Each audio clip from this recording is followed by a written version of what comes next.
Maggi noodles manufactured in India have met the Singapore's food safety standards assessment and do not pose a risk to consumers, according to the food watchdog of the country. The authority of Singapore has taken samples of the noodles for testing after India's food safety regulator said last week that laboratory tests found overwhelming evidence that Nestle India's Maggi instant noodle products are unsafe and hazardous for human consumption.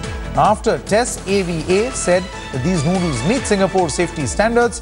Channel News Asia has in fact reported on this matter. Let's quickly go across now to Smita Sharma, who joins us with all the latest. Smita, while Maggi noodles is off the shelves in India, it will definitely be available in Singapore, among the very few countries who have given their okay to the noodles that have been manufactured in India.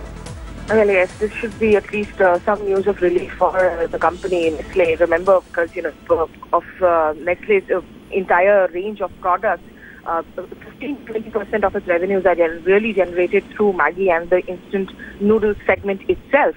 And in India, if you remember, that Maggi was dominating at least 60 to 63% of the instant noodle market.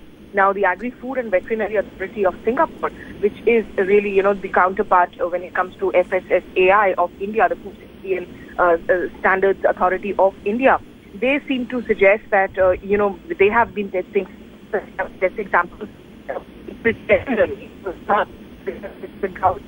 So they are testing samples. Maybe that is the reason why, in fact, their safety standards are far more controlled and better off.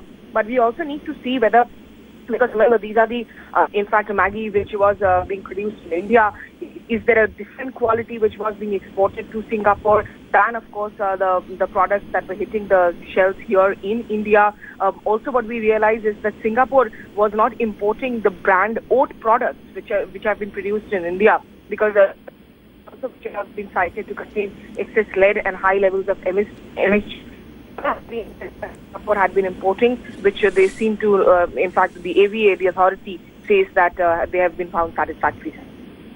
Okay, Smita Sharma, many thanks for joining us at this moment, though there was some audio trouble there connecting with you, and that is why we here at India Today have launched a series called Drop Call Drops. We'll be addressing that concern also in just a short while in this bulletin.